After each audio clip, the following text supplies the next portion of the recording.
다 같이 사도신경으로 우리의 신앙을 고백하겠습니다. 나는 전능하신 아버지 하나님 천지의 창조주를 믿습니다.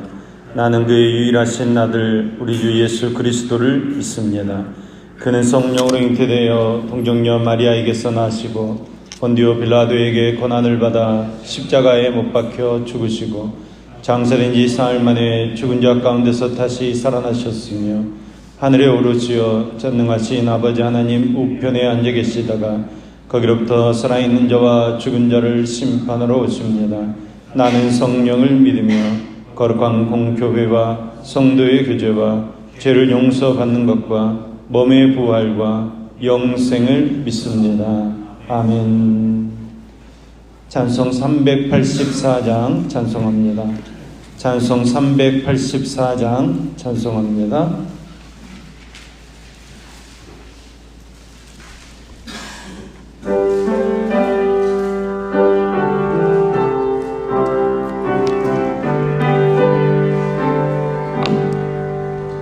나의 갈 길 다가도록 예수 인도하시니 내 주 안에 있는 긍휼 어찌 의심하리요. 믿음으로 사는 자는 하늘 위로 받겠네. 무슨 일을 만나든지 만사형통하리라. 무슨 일을 만나든지 만사형통하리라.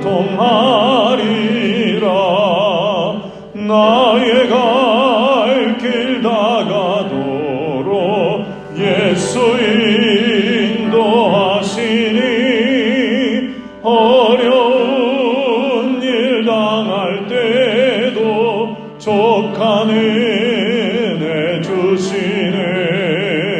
나는 심히 고단하고 영원 매우 가라나. 나의 앞에 반석에서 샘물 나게 하시네. 나의 앞에 반석에서 샘물 나게 하시네. 나의 갈 길 다가도록 예수 인도하시니 그의 사랑 어찌 큰지 말로 할 수 없도다. 성령 감화 받은 영혼 하늘 날아갈 때에 영영 부를 나의 찬송 예수 인도하셨네. 영영 부를 나의 찬송 예수 인도하셨네. 아멘. 오늘 할 말씀은 시편 73편 1절에서 28절까지의 말씀입니다. 시편 73편 1절에서 28절까지 말씀입니다. 시편 73편 1절에서 28절까지 말씀을 저와 여러분이 한 절씩 교독하겠습니다. 제가 먼저 1절 말씀 읽겠습니다. 하나님이 참으로 이스라엘 중 마음이 정결한 자에게 선을 행하시냐.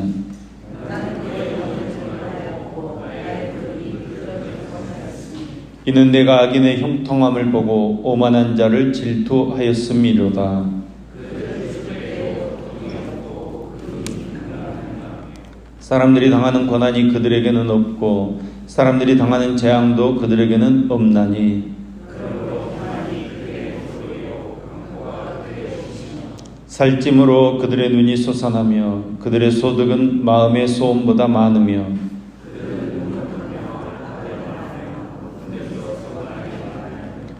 그들의 입은 하늘에 두고 그들의 혀는 땅에 두루 다니도다.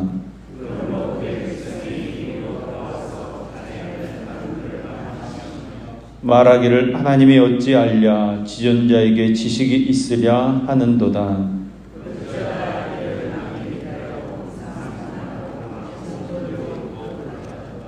내가 내 마음을 깨끗하게 하며 내 손을 씻어 무죄하다 한 것이 실로 헛되도다. 내가 만일 스스로 이르기를 내가 그들처럼 말하리라 하였더라면 나는 주의 아들들의 세대에 대하여 악행을 행하였으리이다.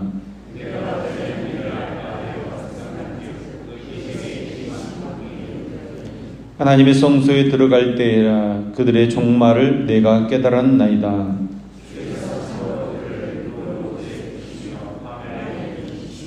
그들이 어찌하여 그리 갑자기 황폐되었는가 놀랄 정도로 그들은 전멸하였나이다.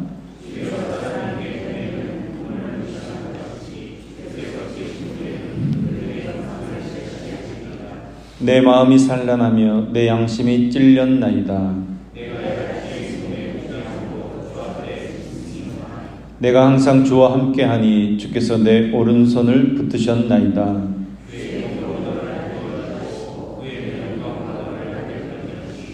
하늘에서는 주 외에 누가 내게 있으리요 땅에서는 주밖에 내가 사모할 이 없나이다.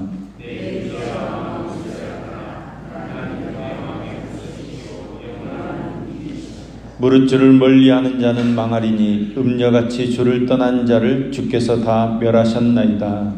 하나님께 가까이함이 내게 복이라. 내가 주 여호와를 나의 피난처로 삼아 주의 모든 행적을 전파하리이다. 아멘. 아멘. 본문의 내용은 지혜시로 어떤 특별한 환경이 아니라 세상에서 보편적으로 경험할 수 있는 그런 문제들을 통해서 하나님께서는 과연 계시는가? 하나님께서는 과연 의로운 분이신가? 이 신정론의 문제를 다루고 있습니다. 또한 본 시편은 악인의 형통함에 대해 주제를 다루고 있습니다.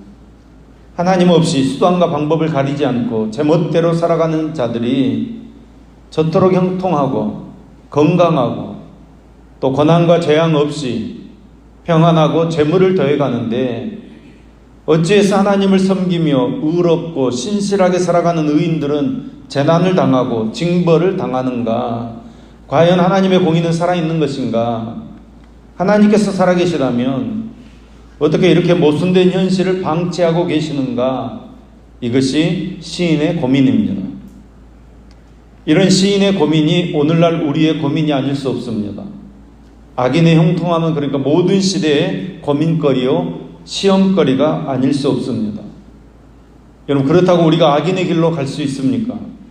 성도는 결코 어떠한 경우에도 악인의 길을 쫓아서는 안 됩니다.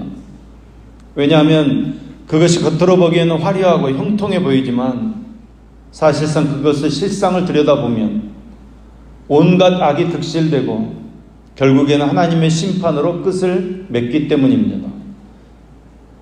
악인의 길에는 세상의 교만이 있고 강포가 있으며 탐욕이 있습니다. 능욕과 압제와 거만이 있습니다. 비방과 중상과 모략이 있습니다. 그리고 무엇보다도 배도와 신성 모독이 있는 것입니다. 그러므로 거기에는 참 평안이 있을 수 없습니다. 따라서 형통함도 기대할 수 없는 것입니다. 그 모든 것은 다 허상이고 신기루일 뿐입니다. 거기에 속아서는 안 되는 것입니다. 1절 말씀입니다. 하나님이 참으로 이스라엘 중 마음이 정결한 자에게 선을 행하시나. 간단하게 말하면 아삽은 하나님을 마음이 정결한 사람에게 선을 행하시는 하나님으로 고백하고 있습니다. 다시 말하면 의인에게는 은혜와 복을 베푸시고 악인에게는 형벌을 내리시는 하나님을 믿었다는 것입니다. 그런데 문제는 현실은 그렇지 않더라는 것입니다. 악인들은 죽을 때에도 고통 없이 그 힘이 강건하고 사람들이 당하는 고난과 재앙도 그들에게는 없더라는 것입니다. 그들만큼 교만하고 탐욕스럽고 강포하고 거만하고 악한 사람들이 없는데 그런데도 재물도 풍족하게 잘 먹고 잘 살더라는 것입니다. 그러니 하나님을 바라보고 정결한 마음으로 산다는 것, 아니 정직하게 산다는 것, 그것이 다 무슨 소용이며 무슨 의미가 있나, 그런 생각에 믿음을 잃어버릴 뻔했다고 고백하고 있는 것입니다. 여러분, 그렇지 않겠습니까? 우리가 하나님을 믿는 믿음으로 정직하고 정결하게 살아도 가난하게 살고 고통과 고난을 겪으면서 살아가는데, 누구는 적당하게 거짓말도 하고 남의 것을 빼앗으며 살고 거만하고 교만하게 악한 말로 다른 사람을 해코지하며 사는데도 잘 먹고 잘 살고, 거기다가 건강하게 살다가 죽을 때도 평안하게, 그런다면 여러분 불공평하다는 것입니다. 그러나 여러분, 악인의 형통이 과연 하나님께서 주신 복이겠습니까? 그들이 악한 일을 하는데도 평안한 것이 진짜로 하나님께서 주신 하늘의 평안이겠습니까? 아니라는 것입니다. 그들의 형통과 평안은 하나님께서 주신 축복이 아니라 저주요, 징계요, 벌이라는 것입니다. 악인들이 악을 행하면서도 아무 일 없이 형통한 것처럼 보이도록 하나님께서 버려두신 결과라는 것입니다. 17절 말씀입니다. 하나님의 성소에 들어갈 때야 그들의 종말을 내가 깨달았나이다. 악인의 외형적인 형통함을 부러워하며 질시하며 거의 실족과 괴율의 자리에 떨어질 뻔했는데, 그 모든 문제를 하나님의 성소에서 해결받았다는 것입니다. 자신이 아무리 생각해보고 문제를 해결해 보려고 했지만 오히려 심한 번민과 곤란한 가운데 빠져 있었는데, 성소의 언약궤 앞에 섰을 때, 말씀 앞에 섰을 때 비로소 깨닫는과 함께 확신을 얻게 되었다는 것입니다. 그러면 그 깨달음과 확신이 무엇입니까? 악인의 형통은 허망한 것이라는 사실입니다. 그들의 멸망은 졸지에 임한다는 사실입니다. 그래서 시인은 잠깐이나마 악인의 형통을 부러워했고 그로 인해서 실족할 뻔했던 자신을 짐승처럼 무지하고 우매했다고 회개하고 있습니다. 이 같은 깨달음 속에서 시인은 한 걸음 더 나아가서 성도들을 향한 하나님의 인도와 구원의 손길을 확신하고 있습니다.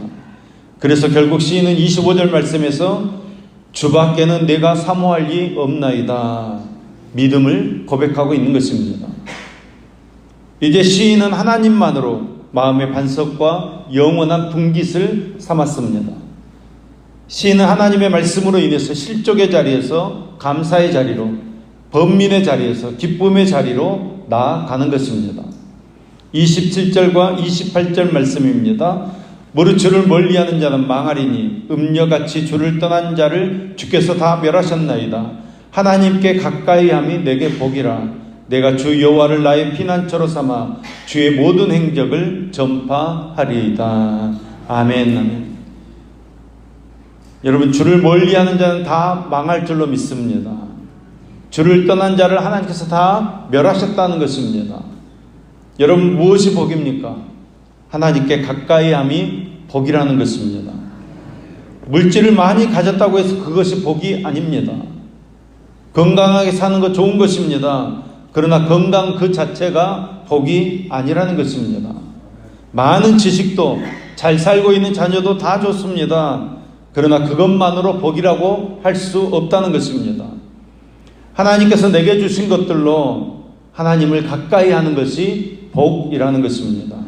물질이면 물질, 건강이면 건강, 지식이면 지식, 자녀들이면 자녀들, 그것들로 인해서 하나님을 가까이 하는 것이 복이라는 것입니다. 하나님과 얼마나 가까우냐, 그것이 복의 척도라는 것입니다. 사랑하는 여러분, 오늘도 하나님께 더 가까이 나아가는 저와 여러분 되기를 소망합니다. 그래서 하나님을 만나고 하나님과 동행하면서 하나님의 뜻을 이루는 진정으로 복된 삶을 사는 저와 여러분 될 수 있기를 예수님의 이름으로 축원합니다. 기도하겠습니다. 은혜로우신 하나님, 오늘도 하나님을 가까이함이 진정한 복인 줄로 알고 하나님 앞에 나왔습니다. 하나님, 마음을 열고 입을 열어 하나님의 이름을 부릅니다. 우리의 기도를 들어주시옵소서. 우리를 긍휼히 여겨 주시옵소서. 하나님을 만나고 하나님과 동행하는 삶을 살며 하나님의 뜻을 이루는 우리 모두가 되어지도록 은혜 베풀어 주시옵소서. 더욱 하나님을 찾음으로, 더욱 하나님을 바라보고 하나님을 사랑함으로 하나님과 동행하는 복을 누리게 하여 주시옵소서. 자비하신 하나님, 우리의 믿음이 흔들리지 않도록 붙들어 주시옵소서. 하나님께서 마음이 정결한 자에게, 믿음으로 살려고 발버둥치는 자에게, 정직하게 살고 의롭게 살려고 하는 자에게 선을 베풀어 주시고 은혜와 축복을 베푸시는 하나님이심을 굳게 믿어 의심하지 않도록 우리에게 믿음 더하여 주시옵소서. 이 땅에서만이 아니라 하나님의 나라, 그 영생의 나라에서 누릴 하나님의 영광과 상급을 바라보는 소망의 삶을 살도록 우리를 붙잡아 주시옵소서. 하나님의 마음에 합한 자 되어 하나님을 기쁘시게 하는 우리 모두가 되어지도록 은혜 베풀어 주시옵소서. 어떤 상황 속에서도 하나님을 의지함으로 승리하는 삶을 살았던 신앙의 선배들처럼 우리도 승리의 열매를 맺는 삶을 살도록 붙들어 주시옵소서. 병상에 있는 환우들에게 강건함을 주시고 경제가 힘든 가정에 그 필요를 채워주시며 이모 저모의 이로 낙담한 가족들 위로해 주시옵소서. 모든 문제 가운데서 해결자 되시는 주님을 의지하게 하시고 주님의 일하심을 우리의 눈으로 목도하는 은혜가 있도록 함께하여 주시옵소서. 능력이신 하나님을 의지함으로 모든 문제 가운데서 승리하게 하여 주시옵소서.